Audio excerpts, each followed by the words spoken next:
အားလုံးမင်္ဂလာပါကျမရဲ့ YouTube channel ကနေပြန်လည်ကြိုဆိုပါရစေဆိုတော့ဒီနေ့မှာကျမကဒီဘာအကြောင်းရရင်လို့ပေါ့နော်ဟိုဘာ content ပြောမယ်ရင်လို့တော့မစီစဉ်ထားဘူးအဓိကကြတော့ဒီ YouTube channel ကိုကျမပြန်ပြီးတော့မှ comeback လုပ်လာပြီဆိုတော့အကြောင်းလေးကိုစကားစမြည်ပြောရင်းနဲ့ပေါ့နော်တချို့follow subscribe လုပ်ထားတဲ့သူတွေဆိုရင်တော့တတိထားမိကောင်းထားမိလိမ့်မယ်ပေါ့နော်ကျမတစ်နှစ်လောက်ပျောက်သွားတယ်ဘာအကြောင်းအရာမှမတင်ဘူးပြီးတဲ့အခါကျတော့အခုတော့ပြန်လာပြီပေါ့နော်ဘာကြောင့်လို့ပျောက်သွားတာလဲဘာဖြစ်လို့ပြန်လာချင်တာလဲပေါ့အဲ့ဒါလေးကိုဘာရင်မဟုတ်ဘူးပြန်ရောက်လာတဲ့အထိမ်းမှန်တယ်ပေါ့အားလုံးကိုလည်းပြန်ပြီးတော့မှနှုတ်ဆက်ချင်တာရယ်ပြီးတော့အကယ်၍များဒီဗီဒီယိုကYouTube ရဲ့တနေရာမှာတရားရောက်ကမြင်လိုက်တယ်ဆိုရင်သူတော့content တွေပြန်လုပ်တော့မယ်ထင်တယ်ပေါ့နော်ဒီ channel လေးကိုတော့ကြည့်အောင်ပါပဲဆိုတော့စိတ်ကလေးပဲဝင်လာပေါ့ဘယ်လိုပဲဖြစ်တော့ဒါဟိုမိတ်ဆက်တဲ့ဗီဒီယိုလေးလိုပဲပြောလို့ရတာပေါ့နော်ကျွန်မကဒီ YouTube ကိုဝါသနာအရာပေါ့လောက်လာတာကြာပြီဒါပေမဲ့ဒီဇိုင်းမဟုတ်ဘူးကျွန်မအထင်ဆိုရင်2018လောက်ကတည်းကဖြစ်မယ်ထင်တယ်ဒီဇိုင်းမဟုတ်ဘူးပေါ့အဓိကဘာကြောင့်ဒီဇိုင်းမဟုတ်တာလဲဆိုတော့ဟိုအဲ့ဒီကာလတွေတုန်းကကြာတော့ YouTube ကမြန်မာမှာလည်းအရင်ခင်မစားသေးဘူးပေါ့ဟိုကျမတို့ကနိုင်ငံခြား YouTuber တွေကိုပဲကြည့်ရတာဆိုတော့သူတို့တွေကိုကြည့်ရင်းနဲ့မှသူတို့လိုမျိုးဟိုcontent တွေဖန်တီးတဲ့သူတရားဖြစ်ချင်တာပေါ့ဖြစ်ချင်တဲ့အတွက်ဘာရင်မဟုတ်ဘူးဝါသနာအရာစတယ်တိုးတော်လည်းပဲတခြားတစ်ဖက်မှာကြာတော့ကိုကအလုပ်ကရှိနေတော့ကိုယ့်ရဲ့ဒီ professional အလုပ်ကိုပဲဦးစားပေးရတော့ဒီဘက် content creation ဘိုင်းမှာဘာမှဆက်မလုပ်နိုင်ဘူးပေါ့နော်အဲ့လိုကနေကိုအရန်ကြီး content တွေဖန်တီးခြင်းတဲ့အခါမျိုးမှာဖန်တီးလိုက်တယ်ပြီးသွားရင်လာပေါင်းအကြာကြီးပေါ့အချိန်ကြာကြီးပြန်ပြီးတဲ့ခါကျတော့ကျမကပျောက်သွားတယ်ခောက်ကဆိုရင်ကျမဒီဝါသနာအရလုံနေနေပေါ့နော်ဗီဒီယိုတစ်ခုကနည်းနည်းလေးဘယ်လိုပြောမလဲ suggestion ပေါ်သွားတယ်ပေါ့ Facebook စကားနဲ့ဆို suggestion ပေါ်သွားပြီးတော့မှဟို follower မဟုတ်တဲ့သူတွေရဲ့ wall မှာလည်းပဲ home မှာလည်းပဲသွားပေါ်တယ်အဲ့မှာ view တွေပြောရတယ်အများကြီးရလိုက်တယ်အဲ့ဗီဒီယိုတစ်ပုဒ်ကပေါ့နော်ဒါပေမဲ့လည်းပဲအဲ့ရဲ့နောက်ပိုင်းမှာတိုက်ဆိုင်ကိုကဒီ YouTube အလုပ်ကိုဆက်မလုပ်နိုင်တော့အောင်ကျမရဲ့ဒီဘက်ကအလုပ်မှာကြတော့ဟိုအလုပ်အပြောင်းလဲဖြစ်သွားတာပေါ့နော်ကိုကပုံမှန်လေးလုပ်နေကြအလုပ်ကနေပြီးတော့မှနောက်ထပ်အလုပ်တစ်ခုကိုပြောင်းလုပ်တာပေါ့ပြောင်းလုပ်တော့အဲ့အလုပ်တစ်ခုကိုအဆင်ပြေဖို့အတွက်ပေါ့နော်နေသားကြဖို့အတွက်ကကျမရဲ့ဝါသနာတွေကိုဒီ vlog လုပ်တာတွေရောစာရေးတာတွေရောပေါ့နော်နောက်တခြားခီးသွားတာတွေရောပေါ့အားလုံးကိုနည်းနည်းနောက်ဆုတ်လိုက်ရတာပေါ့နောက်ဆုတ်လိုက်ရတော့ဒီအလုပ်ပေါ်မှာပဲဆင်ပြေအောင်ပေါ့အလုပ်တစ်ပေါ်မှာပဲဆင်ပြေအောင်အာရုံစိုက်လိုက်ရင်းနဲ့မှာဘာမှမလုပ်ဖြစ်တော့တာပေါ့ဆိုတော့အခုကျတော့နည်းနည်းလေးအခြေကျလာပြီပေါ့နော်အခြေကျလာပြီဆိုတော့ပြီးတော့ဒီကျမရဲ့ဒီYouTube ကို channel ကိုပေါ့ပြန်ကြည့်ရင်းနဲ့ငါဒါလေးတွေလုပ်ခဲ့ပါလားဒီလိုလေးတွေဟိုဆက်လုပ်နိုင်တာပဲပေါ့နော်အဲ့လိုမျိုးစဉ်းစားပြီးတော့ငါတက်နိုင်တဲ့လောက်တော့တချို့ပြောချင်တဲ့ topic လေးပေါ့နော်အကြောင်းအရာလေးတွေကိုပြန်ပြီးတော့မှဝေမျှမယ်ဆိုပြီးတော့ပြန်စားဖြစ်မယ်ဆိုတဲ့အကြောင်းပေါ့နော်အဲ့ဒါပါနောက်တစ်ချက်ကကျတော့အဲ့လိုမလုပ်နိုင်တာလည်းပဲပြဿနာကကျွန်မဟိုတနေ့ကမှFacebook မှာဆရာပီကာပေါ့Pika sharing ဆိုရင်တော့တော်တော်များများသိကြတယ်ပေါ့နော်မြန်မာလူတော်တော်များများသိကြတယ်သူတင်ထားတဲ့ post တစ်ခုကိုတွေ့လိုက်တယ်ဆိုတော့သူကခေါင်းထဲမှာအကြောင်းအရာတွေပြောစရာအကြောင်းအရာတွေကအများကြီးရှိနေရပေါ့နော်ဒါပေမဲ့အဲ့ရှိနေတဲ့အကြောင်းအရာကိုချက်ချင်းပြောလိုက်ဖို့အတွက်ဆိုရင်ချက်ချင်းဗီဒီယိုနဲ့သူကတော့ဗီဒီယိုလောက်တာအားတန်တဲ့လူဆိုတော့ဗီဒီယိုလုပ်ဖို့အတွက်ပေါ့နော်အဲ့လိုကိုကအစင်းသင်းဖြစ်မနေဘူးပေါ့တချို့အချိန်တွေမှာအားကစားလုပ်နေချွေးတယ်ချွေးတွေဖြစ်နေမယ်အိမ်နေရင်းနဲ့ဖြစ်နေတာမျိုးပေါ့အဲ့လိုမျိုးတွေဖြစ်တော့ဟို idea တွေကခေါင်းထဲမှာရှိနေပေမဲ့ဗီဒီယိုတွေအဖြစ်မဖန်တီးနိုင်ဘူးပေါ့တခါလေဆိုတချို့အလားတွေမှာဆို idea အခု30 40လောက်ပေါ့နော်တကယ်လည်းလူတွေအတွက်အကျိုးရှိမဲ့ idea အခု30 40လောက်ကအဲ့လိုမျိုးအကြောင်းပြချက်တွေကြောင့်သူမဖန်တီးဖြစ်တာပေါ့အဲ့ဒီအတွက်ကြောင့်နောက်ပိုင်းမှာဆိုရင်ဘယ်လိုပဲဖြစ်တော့အကယ်၍ idea တစ်ခုရလာပြီဆိုပေါ်လာတဲ့ idea ကိုအခုလက်ရှိနေတဲ့အခြေအနေနဲ့ပဲရနိုင်အောင်သူစူးစမ်းမယ်ပေါ့နော်ဒါမှပဲဒီအဲ့စိတ်ကူးဆိုတာကကျတော့အမြဲတမ်းထွက်လာတာမဟုတ်ဘူးလေထွက်လာတဲ့ခဏလေးမှာပဲကိုက ဒါကို create လုပ်လိုက်မှသာအဖက်တင်သွားမှာပေါ့အဲ့လိုမျိုးပဲကျမလည်းအဲ့လိုပဲဖြစ်တယ်အဲ့အလုပ်တက်ကကြတော့ကျမကဒီအိမ်မှာလုပ်တာပေါ့နော် work from home လုပ်တဲ့အခါကျတော့အိမ်မှာလုပ်တာဆိုတော့တည့်ရဲ့အတိုင်းပဲပြင်းပြင်းစင်စင်မနေဖြစ်ဘူးဒီတိုင်းပဲအိမ်နေဝေးစားနေပဲနေတယ်မိတ်ခက်တွေပါလည်းပဲလိမ့်တာလည်းမရှိဘူးပေါ့နော်ဒီလိုပဲဆိုတော့ဗီဒီယိုရိုက်ဖို့ဆိုရင်ကြတော့ YouTube ဗီဒီယိုရိုက်ဖို့ဆိုရင်ကျမတို့ကတခန်းတနားကြီးပြင်ဆင်ရတာမျိုးဖြစ်တာပေါ့နော်ဟိုအနည်းဆုံးတော့မိတ်ကပ်လဲရမယ်ပေါ့နှခမ်းကြီးစိုးရမယ်ဟိုစားတရဲဝေးရမယ်အဲ့လိုအခြေအနေမျိုးမှာကိုနေရဲ့နေရာကပူတဲ့နေရာဆိုတော့ရာသီဥတုကပူတော့ဝစ်စားတွေကဟိုတကယ်ကောင်းကောင်းကန်းကန်းဝစ်စားတွေဆိုတာလည်းပဲဟိုပူတဲ့ဟာတွေပေါ့နော် span 1 set တွေပါတယ်ဆိုရင်ဒါအေးတာလေအဲ့လိုမျိုးအခြေအနေဆိုတော့ဗီဒီယိုရိုက်ဖို့ကဘယ်လိုမှကိုဟိုဒါကတော့အကြောင်းပြချက်ပေါ့နော်လူဆိုတာကအဲ့လိုကျမတို့သိကြတယ်မလုပ်ဖြစ်ဘူးဆိုရင်မလုံနိုင်ဘူးဆိုရင်အကြောင်းပြချက်တွေကတတိပေါ်လာလုံနိုင်တယ်ဆိုတာလုံနိုင်တာပဲဘာဘယ်လိုအခြေအနေမျိုးပဲဖြစ်လုံမယ်လို့ဆုံးဖြတ်တယ်ဆိုရင်လုံနိုင်တာပဲမလုံနိုင်ဘူးဆိုတာကကြတော့အကြောင်းပြချက်တွေပြီးနေရဆိုတဲ့ကဒါအကြောင်းပြချက်တက်ပဲပေါ့ဒါလည်းကျမလည်းပဲဒါဘယ်လိုပဲဖြစ်တော့ဟိုအကြောင်းပြချက်ပဲဖြစ်တာပေါ့နော်အဲ့လိုမျိုးတွေဖြစ်တော့အဲ့ဒီဟာနာကနေစပြီးတော့မှမလုံဖြစ်နေဘယ်လိုမှကိုဆက်မလို့ဖြစ်တာပေါ့နော်ပြီးတော့ကိုကကြတော့အဲ့လိုအိမ်နေရင်ဝစ်စားနဲ့မပြင်းမစင်ပုံစံနဲ့ကိုကအဲ့လိုမျိုးတွေပြောနေမယ်ဆိုလည်းပဲဒါကကိုတယောက်တည်းရဲ့ private မဟုတ်ဘူးလေ YouTube ဗီဒီယိုတွေမှာကိုက private ဆိုတော့ကိုတယောက်တည်းတင်နေဆိုရင်တော့ private ပေါ့ public ကိုဖွင့်ထားတယ်ဆိုတာ public ကမြင်နေဆိုရင်အဆင်မပြေနေဘူးအဲ့လိုမျိုးပီတိပစ္စုံတွေကကြောင့်ကျမကကြောင့်အဲ့လိုမျိုးပုံစံဟိုမဖြစ်ဘူးပေါ့နော် make up အများကြီးလိမ့်တာမျိုးမဟုတ်ပေမဲ့ဟိုတက်ရဲတော့ဖြစ်ချင်တာပေါ့နော်အဲ့လိုမျိုးကြောင်းလို့လဲတကြောင်ပါတယ်ပေါ့အဲ့လိုမျိုးနဲ့အကြောင်းအရာတွေကအဲ့လိုခြားထဲမှာကျွန်မ content ကကြတော့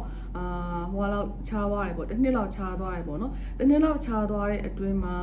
တော့ဒီကျွန်မရဲ့ Facebook page မှာတော့ကျွန်မcontent တွေရေးဖြစ်တယ်ပေါ့စာရေးတာဆိုတော့ဒါရုပ်ပြစံမလို့တော့ဘလို့အခြေအနေမှာပဲဖြစ်ရေးလို့ရတယ်ဆိုတော့လေစာတော့Facebook page မှာ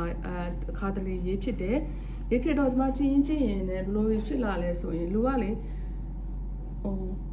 မပြောင်းလဲတာဆိုလို့ပြောင်းလဲခြင်းပဲရှိရဲဆိုတာပဲနဲ့အဲ့ဒီကာလတွေအတွင်းမှာကျွန်မ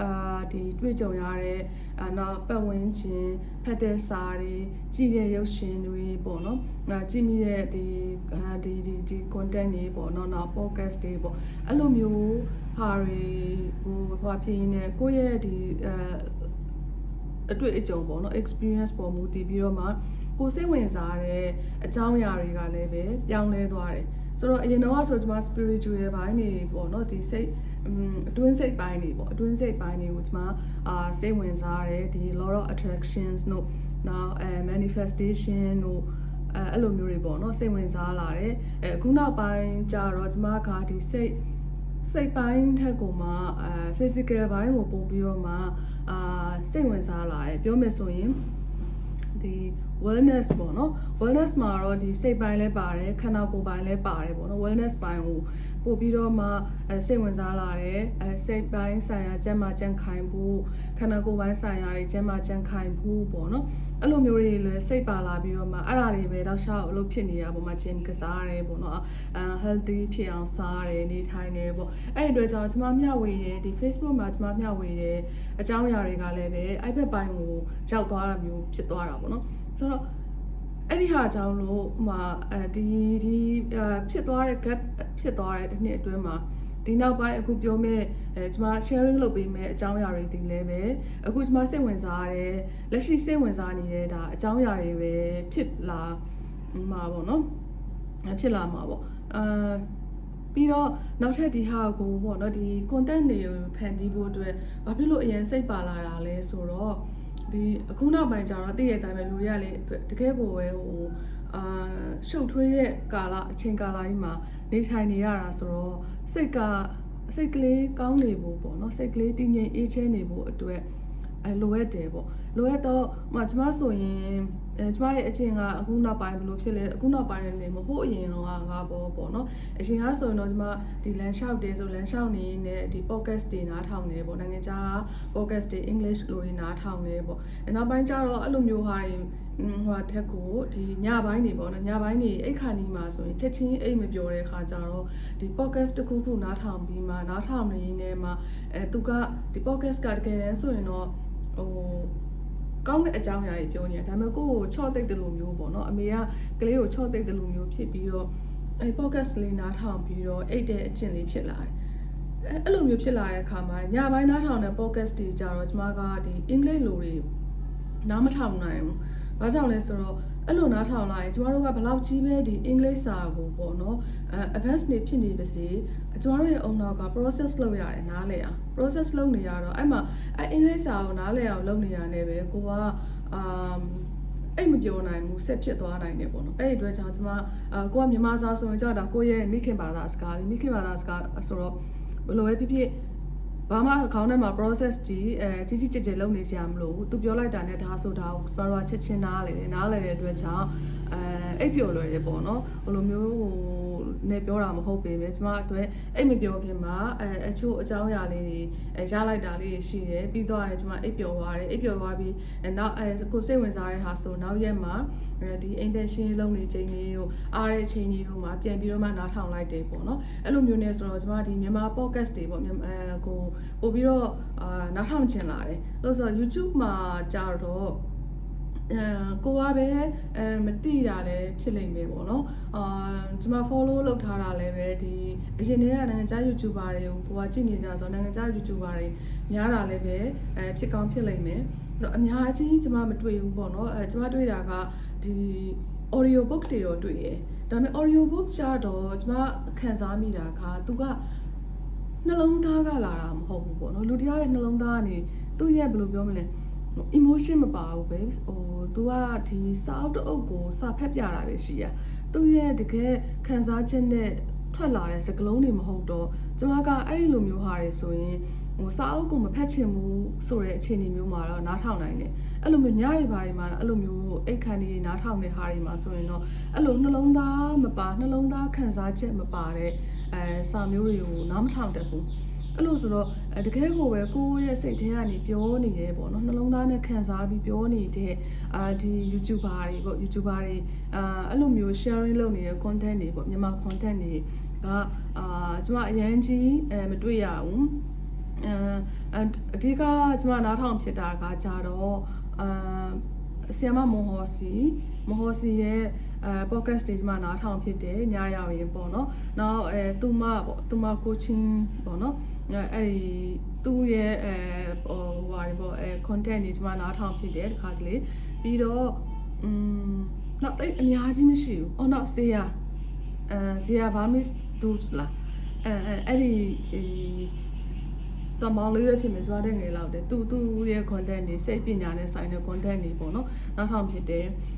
နောက်တခြားကတော့တခြား content တွေတခြားမြန်မာ YouTuber တွေကတော့အဲ့လိုမျိုး home ထဲမှာပေါ်လာတယ်ဆိုရင်ကိုစိတ်ဝင်စားတဲ့အကြောင်းအရာလေးတွေဆိုရင်နောက်ထောင်ဖြစ်တယ်ပေါ့နော်အဲ့လိုဆိုတော့ကိုလည်းပဲဘယ်လိုပဲဖြစ်ဖြစ်ကိုတွေ့ကြုံခဲ့တဲ့ဟိုအတွေ့အကြုံတွေလည်းပဲရှိတာပဲပေါ့နော်ဘယ်သူပဲဖြစ်လို့ဆိုတာတော့တနည်းတစ်ပုံနဲ့ဒီအသက်အရွယ်ဒီဖြတ်တန်းလာတဲ့ကာလမှာအတွေ့အကြုံတွေဆိုတာအနေနဲ့အများတော့ရှိတာပဲနောက်ကိုတင်ကြားခဲ့တဲ့ skill တွေပေါ့နော်အဲ့ဒါတွေလည်းပဲရှိရပဲဆိုတော့အဲ့ဒါတွေကိုတနည်းတစ်ပုံနဲ့ကိုတည်ထားတဲ့အရာလေးတွေပေါ့နော်ကိုတည်ထားတွေးထားယုံကြည်ထားတဲ့အရာလေးတွေကိုsharing လုပ်ပေးလိုက်မယ်ဆိုရင်ကိုလည်းပဲမမေ့တော့ဘူးပေါ့နော်အော်ငါဒီအသက်အရွယ်တုန်းကငါရဲ့ယုံကြည်မှုကဒီလိုမျိုးပေါ့နော်အခုအသက်အရွယ်ရောက်လာတဲ့ခါမှာဒီလိုမျိုးဆိုပြီးတော့မှဟိုမှတ်တမ်းတင်ထားတယ်လို့လည်းဖြစ်တယ်လွယ်ဖြစ်မသိသေးတဲ့သူတွေဆိုလည်းပဲတချို့အကြောင်းအရာလေးတွေသိသွားမယ်ပြီးတော့ကျမလိုမျိုးဒီမြန်မာ podcast တွေပေါ့နော်မြန်မာ YouTuber ရဲ့ podcast တွေကိုရှာနေတဲ့သူတွေရှိရင်လည်းပဲကိုကတထောင်တနေရာကနေဖြည့်ဆည်းပေးနိုင်တယ်ပေါ့နော်အဲ့လိုမျိုးနဲ့စူးစမ်းပြီးတော့မှတချို့စိတ်ဝင်စားစရာကောင်းတဲ့အကြောင်းအရာလေးတွေပေါ့နော်စူးစမ်းပြီးတော့ပြောပြမယ်လို့ဒါစိတ်ကူးရင်းနဲ့ဒီ comeback ကိုပြန်လာခဲ့တာပေါ့နော်ဆိုတော့ဒါကတော့ဒီနေ့ကတော့ဒီလောက်ပါပဲဒါမိတ်ဆက်တဲ့အစီအစဉ်ဆိုတော့နောက်ရက်တွေမှာကျွန်မအဆက်မပြတ်အောင်တင်နိုင်ဖို့အတွက်စူးစမ်းပါမယ်ဒီအတွက်ဘာတွေဆက်လာမလဲဆိုတာကိုဒီဗီဒီယိုလေးကိုအမှတ်မထင်တွေ့ခဲ့တယ်ဆိုရင်like and subscribe လုပ်သွားပေးပါပြီးတော့အရင်ဘာတွေပြောသလဲဆိုတာကိုသိချင်နေဆိုရင်တော့ကျမရဲ့ channel တွေကိုတစ်ချက်ဝင်ကြည့်ပေးအပြင်းပြေပေါ့နော်ဝင်လေပေးလို့လည်းရတယ်ဆိုတော့အားလုံးကိုအဆုံးထိနားထောင်ပေးတဲ့အတွက်ကျေးဇူးတင်ပါတယ်